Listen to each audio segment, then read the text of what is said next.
I lost sleep last night over what I'm about to tell you. But I'm going to try to tell you what's going on in Carolina right now. It blew my mind. It completely blew my mind. Shifting power dynamics in Charlotte, North Carolina. They are building David Tepper a super brain. They are building the Carolina Panthers into ChatGPT Panthers football focus. Mike Kaye published an amazing, enlightening article in The Observer, but these reports just keep populating. They're all over the place. I highly recommend reading Mike's piece. It's in the description. They are building Tepper a super brain. They're plugging these pro football focus ex-employees. They started doing this in 2024. These are all guys that Brandt Tilis has relationships with. And they are building Tepper into a mega computer. And the end product of this is Tepper sitting there. There's like a big fat head. And he's not running the team. He's not pulling any of the strings, but they're just all these departments are plugged into the source. They are all plugged into the mainframe, which is Tepper. And he's just sitting there running the football team. So essentially what happened is he realized that making the boneheaded decisions, that, trying to big ball everyone and take Jonathan Mingo in the second round or take the big fast guy that, no one else wants, that doesn't work. So instead he said, my brain's not meant for football. So instead, like a billionaire, what I'm going to do is build my own brain. I'm going to bring in Brandt Tilis. I'm going to bring in these pro football focus guys. They're not football guys, though. There's one guy, Eric Eager, PhD in mathematics, pro football focus guy. They just hired Benjamin Brown as director of data science. This isn't your dad's football team. These aren't football guys. Eager played football in college, but they're not Dan Morgan, grease on the elbow, cuts all over the forearm, getting up, running his mouth, thumping running backs. That's not what this is. This isn't, grit. Dan Campbell screaming in a microphone. That's not what this team's going to be. This team is ran by the nerds. It's by the nerds for the nerds.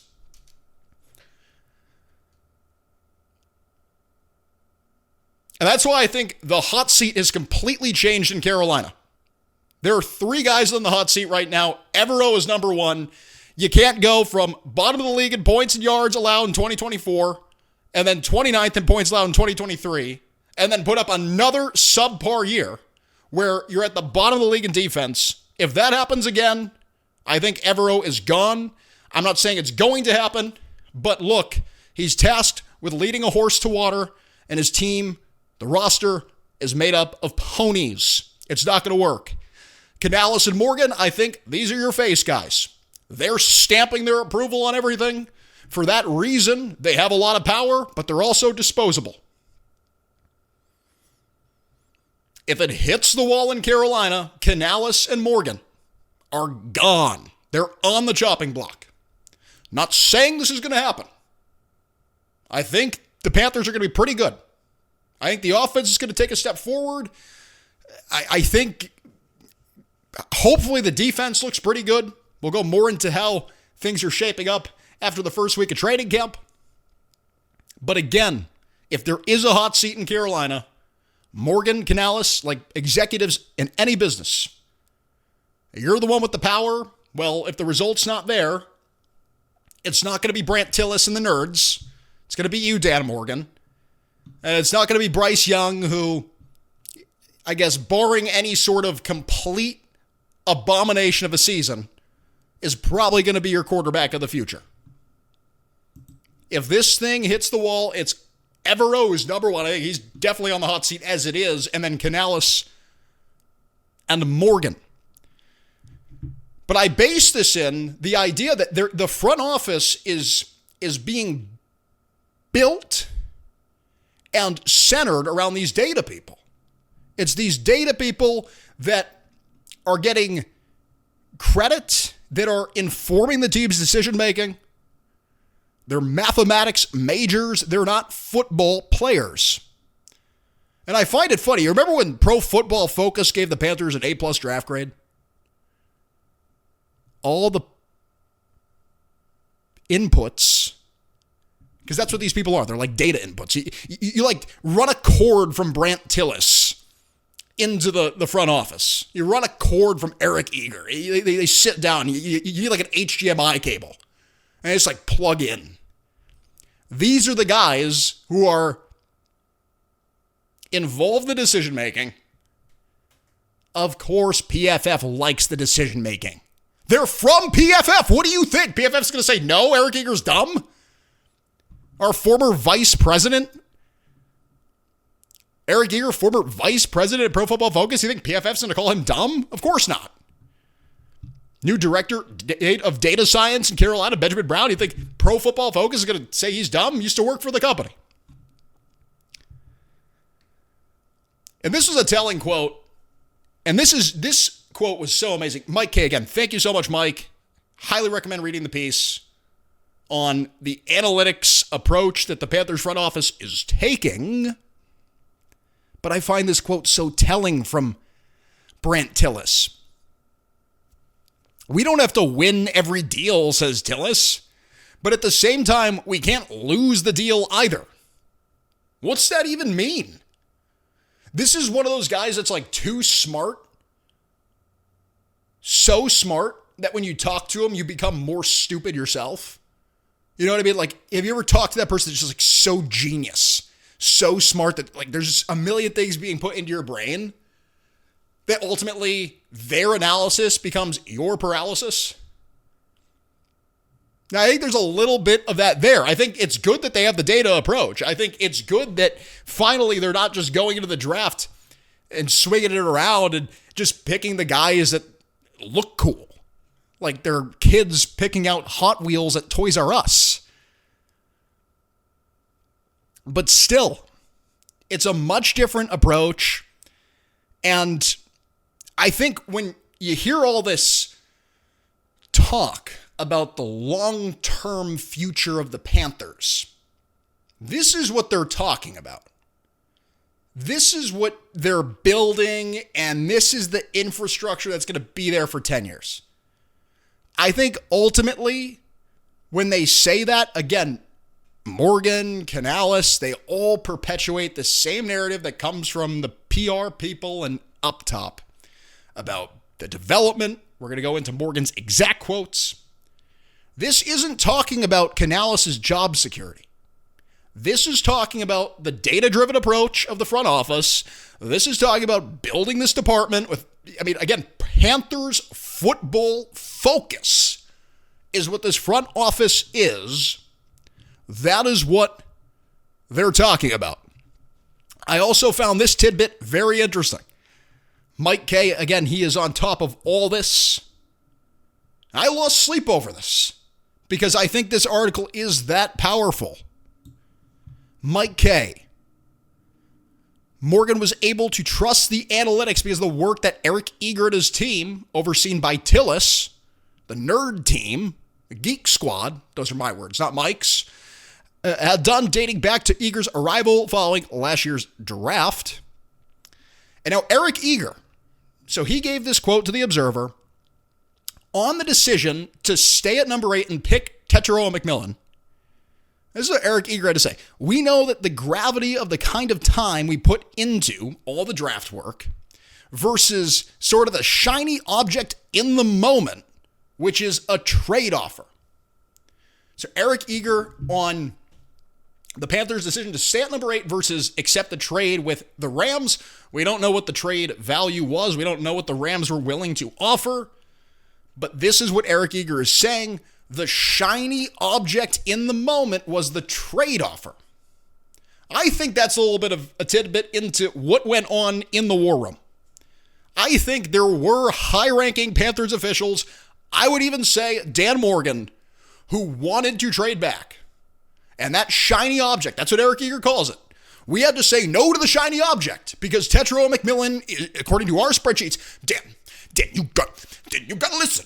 You gotta listen. We've spent a year scouting this. We've spent 1 year. We've spent an entire year running spreadsheets, writing formulas, and Tetero McMillan is the guy. And Dan just like, ugh, but they're offering all this. They're offering literally all this trade value. How could we not trade back? And they're like, because Dan, you have to look at the spreadsheets. We can't take a shiny object in the moment. And that's how these people talk. Again, it's not completely informed, but that is my speculation. We'll continue to read into the quotes. We'll see what comes from the mouth of the horse. But I do think at the very least there was more than just Evero. Because Evero was on the record after the draft saying, I can only see the draft decision-making through a defensive lens. That was his comment on the Panthers taking Tetero McMillan. But what is this shiny object moment? Who is calling the trade back a shiny object? In the words of Eric Eager. I think that was a little bit of a slip of the mind and a little bit of a tidbit that the Carolina Panthers head of the analytics department, or at least the guy that reports to Brandt Tilis, dropped in the article now on the Observer's website. All right, we're going to cut to break really quick. Let's go into takeaways about week 1 of Carolina Panthers training camp. That and more coming up next. Stay tuned.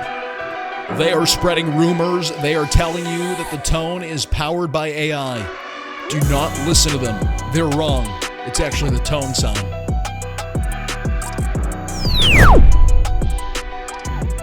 I'm not being pessimistic. Seriously, let me know. Do you think Evero, Canales, Morgan, are these guys on the hot seat? Drop a comment below. I believe that with how they've structured this, the commitment to analytics, Brandt Tilis, it's like Littlefinger in Game of Thrones. He's in the king's ear about everything. He's not going anywhere. It's these other decision makers, these other people in positions of power, historically, like any regime ever, they're the first ones to leave. And that's why I use the word hot seat. How about this? This is Dan Morgan in his opening statement. So this was pre-recorded, pre-written. Tepper's lipstick is on the paper that Morgan is reading off of. This is what Dan Morgan had to say on the Panthers' main goals in 2025. Here's a clip. Our goals are clear. Improve our consistency, develop our young core, have our vets lead the way, and compete every week with a relentless team-first mindset. Develop our young core. Develop our young core. That is the main goal for the Panthers. That is what Dan Morgan includes in his opening statement. David Newton asked about this. Why didn't he include going to the playoffs? That's not part of Dan Morgan's goal for 2025. It is to develop the young core. Personally, that scares the crap out of me because I think that initiative is bordering on negligence. I think it is very close to negligence. I think what the Panthers are doing on defense is equivalent to someone taking their paycheck, they need to pay rent, they go into the casino and they play blackjack. Their pay stubs in one hand, all the money they got to the other, they just throw it all on red. That's what the Panthers are doing. They're throwing it all on these young, unproven commodities. There's question marks everywhere. Demani Richardson or Lathan Ransom, are they going to step up at safety? Inside linebacker, Roseboom's wearing the green dot. Are you comfortable with that? No. Mike Jackson and Chow Smith-Wade rounding out the corner room next to J.C. Horn. Are you comfortable with that? No. Young rookies need to produce at edge. Are you comfortable with that? No. I think Ben Yellen's going to be really good. I have faith in Nick Scorton. But am I comfortable with the entirety of the Panthers defense? Am I comfortable thinking that these guys are going to be superstars? Or even starting caliber, good level starters who can make the Panthers defense jump from last in pretty much every statistical category to 23rd or so. But they're ranked in 2023.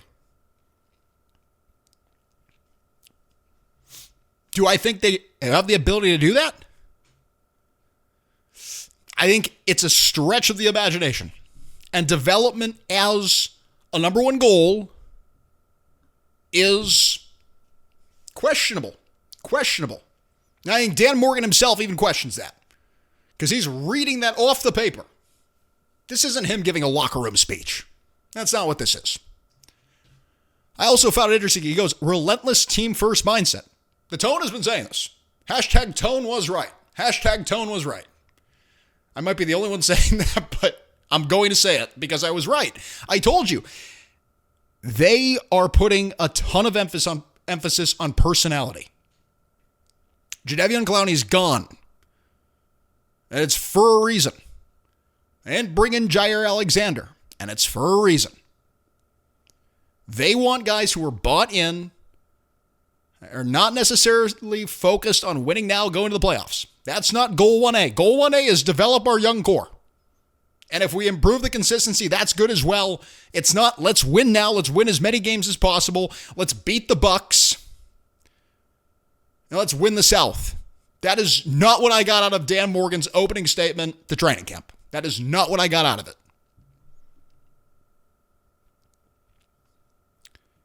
This clip was interesting as well, talking about the answers already being on the roster. Here's Dan Morgan one more time. We're always going to look for ways to improve the roster. But sometimes, the answer's right on your own roster, and it's about us developing our players and just continuing to, nail that into the coaches that, we got to develop our young core. The answer might already be on the roster. And I think that is clearly talking about Julian Blackmon, clearly talking about some of the free agents who have been available to the Panthers in recent history. The Panthers have not decided, have gone against signing a veteran, signing a player like Blackmon, who is 26 and young. New Orleans literally calling Julian Blackmon Honey Badger.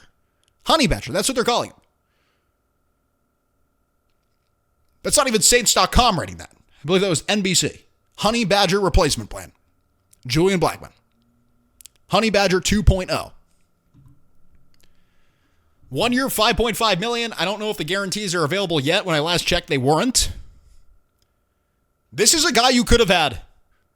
And for me, the barometer of a successful season, the lowest bar I'm setting for the Panthers, this is the threshold they need to cross for me not to end up in an asylum.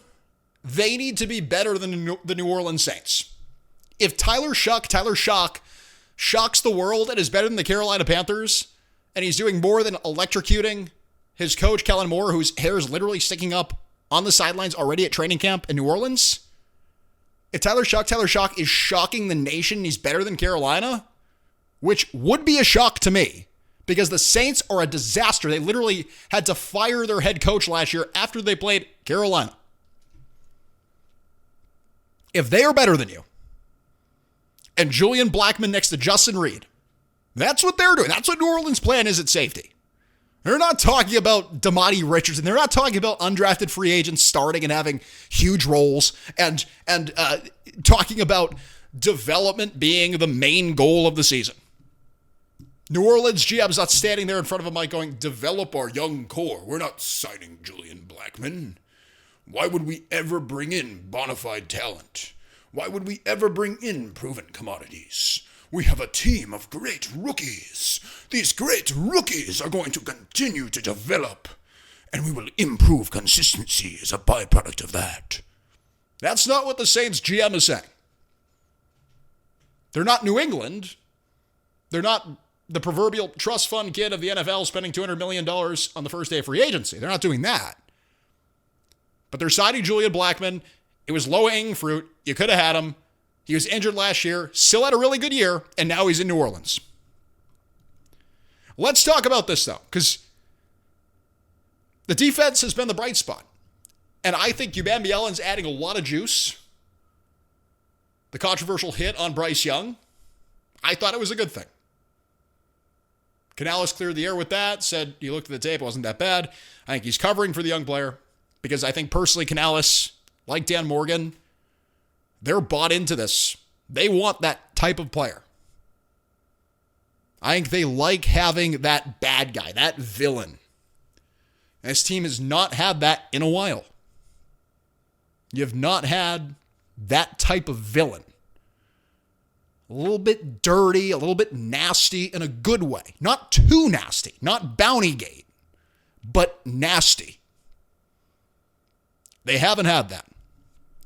And the defense, I'm trying to be optimistic here, has looked really good.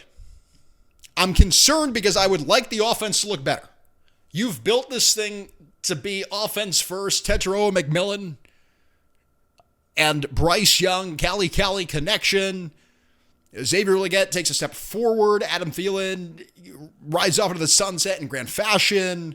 JT Sanders looks ripped and jacked. He should be on a bodybuilding stage, but he's not. He's on the field catching tutties. There's a lot of buzz going around this offense, but week one was not that. Week one was all defense, and Mike Kaye put it best. Offense slowly taking shape. No names in your secondary. No names. Literally, read this line. Read this line. I believe this is from Mike Kaye. Undrafted rookie Corey Thornton also had a nice downfield rep against McMillan in team drills. Thornton, 6'1", 195, used his body to shade McMillan on a streaking route. And again, Young needed to put the ball in front of the wideout to have any chance of making the play. The ball ultimately fell incomplete. So this guy, Corey Thornton, is making plays against Tetero McMillan at practice. That is what the beat is talking about. Corey Thornton, 6'1", undrafted quarterback. Britzley Yellen dominating, that's great, against Akem Ekwonu. Beat him twice bad. Joe Person of The Athletic had it. Late in Thursday's practice, Yellen used an inside move to get past Ekwonu again. And this time, the former Florida and Ole Miss pass rusher pulled up, so he didn't hit Young. He pulled up before getting to Young. And this is all good. You want to be hearing about this. Demani Richardson, I watched a video from Alex Zetlow and Mike Kaye talking about how good Demani Richardson has looked. He's the unsung hero again of training camp so far. He was this time last year as well. But is this what you want to be hearing about?